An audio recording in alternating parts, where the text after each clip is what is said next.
টেকনাফের Saint Martin দ্বীপে পর্যটক ছাড়াও স্থানীয়ভাবে প্রায় ৮,০০০ মানুষের বাস। তাদের প্রতিদিনের সুপেয় পানি আর প্লাস্টিক বোতলের পানির পরিবর্তে বিকল্প উপায়ে খাবার পানি নিশ্চিত করার উদ্যোগ নিয়েছে সরকার। পাশাপাশি সমন্বিত বর্জ্য ব্যবস্থাপনার যুগেও প্রবেশ করতে যাচ্ছে দ্বীপটি।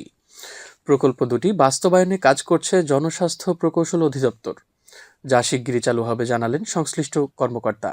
বিস্তারিত শুনুন প্রতিবেদনে। সেন্ট মার্টিনের পরিবেশ প্রতিবেশ এবং জীববৈচিত্র্য রক্ষায় বিশেষ দুটি প্রকল্প বাস্তবায়নে কাজ করছে সরকার। এ প্রকল্পে রেইন ও সারফেস ওয়াটার পরিশোধন করে দ্বীপের বাসিন্দাদের স্মার্ট কার্ডের মাধ্যমে খাবার পানি সরবরাহ করার পাশাপাশি দ্বীপের স্থানীয় ৮,০০০ মানুষের নিত্যদিনের বর্জ্যসহ প্লাস্টিক এবং কঠিন বর্জ্য ব্যবস্থাপনার উদ্যোগ নেওয়া হচ্ছে। দ্বীপের সার্বিক পরিবেশ ঠিক রাখতে বিশ্বব্যাংকের ৩৫ কোটি টাকার সহায়তায় প্রকল্প দুটি বাস্তবায়ন করা হচ্ছে। পৃথক দুটি ঠিকাদারি প্রতিষ্ঠান প্রকল্পগুলো বাস্তবায়নে কাজ করছে। প্রকল্পের কাজ শেষ পর্যায়ে বলে জানালেন সংশ্লিষ্ট কর্মকর্তারা।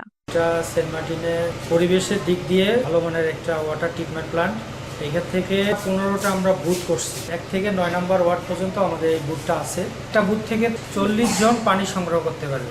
ভবিষ্যতে এটা ব্যাপক আকারে বুথের সংখ্যাও বাড়বে। সেন্ট মার্টিনের মানুষ যাতে আরো সুবিধা পায়। সেন্ট মার্টিনের wash project, resort, hotel, house থেকে শুরু করে পুরা সেন্ট মার্টিনের যে প্লাস্টিক আছে সম্পূর্ণ এখানে ক্লিন হয়ে যাবে। আর একটা হচ্ছে যে মানুষের ঘর বাড়ি, রিসোর্ট, হোটেলে যে টয়লেটের যে বর্জ্য, ওই বর্জ্য আমাদের এখানে চলে আসবে। বর্জ্য যেটা আছে ওইটা ড্রাম পেটের ওইখানে দেওয়া হবে। ওইখান থেকে আবার বিভিন্ন ফিল্টারের মাধ্যমে আস্তে আস্তে আস্তে এখানে একেবারে ওয়াশ হয়ে পানিটা একদম ফ্রেশ হয়ে চলে আসবে। আবার ওইটাকে কম্পোস্ট সার তৈরি করবো আমরা।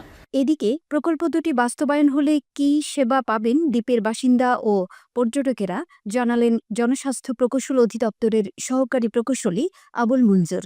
সেন্ট মার্টিন দ্বীপে জনস্বাস্থ্য প্রকৌশল অধিদপ্তর ওয়ার্ল্ড ব্যাংকের অর্থায়নে এটা হলো ওয়াটার সাপ্লাইকে নিয়ে কাজ করার জন্য একটা প্যাকেজ। আরেকটা প্যাকেজ হচ্ছে ওয়েস্ট ম্যানেজমেন্ট এবং বৃষ্টির যে পানিগুলো আছে এই বৃষ্টির পানিগুলোকে সংরক্ষণ করবো। এই সংরক্ষণ করার পরে এটাকে ট্রিটমেন্ট করে সমস্ত এলাকার জনগণকে আমরা পাইপলাইনের মাধ্যমে দেব।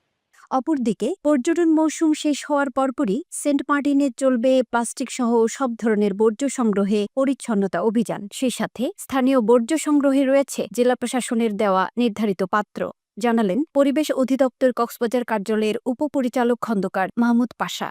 31শে জানুয়ারি 2026 তারিখে যখন এই ট্যুরিজমের বিষয়টা টুরিস্ট যখন আর যাবে না, মানে নিষিদ্ধ হয়ে যাবে, আমরা ঠিক তার পরের সপ্তাহে 1 থেকে 2 সপ্তাহের মধ্যে আমরা একটা টিম নিয়ে আমরা এটা ক্লিন আপ কার্যক্রম পরিচালনা করব। আমরা সম্পূর্ণ দ্বীপের মধ্যে আমরা যতটুকু আমাদের সক্ষমতা রয়েছে, সক্ষমতার মধ্যে আমাদের যত প্লাস্টিক রয়েছে, প্লাস্টিকগুলোকে আমরা ব্যবস্থাপনার আওতায় নিয়ে আসবো।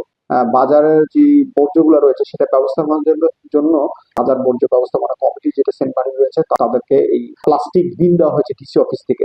সরকারের এই উদ্যোগে চাহিদামতো নিরাপদ খাবার পানি পাওয়ার পাশাপাশি বর্জ্য ব্যবস্থাপনায় দেশের একমাত্র প্রবাল দ্বীপটি বর্জ্যমুক্ত ও পরিবেশ বান্ধব হবে বলে মনে করছেন পরিবেশবাদীরা।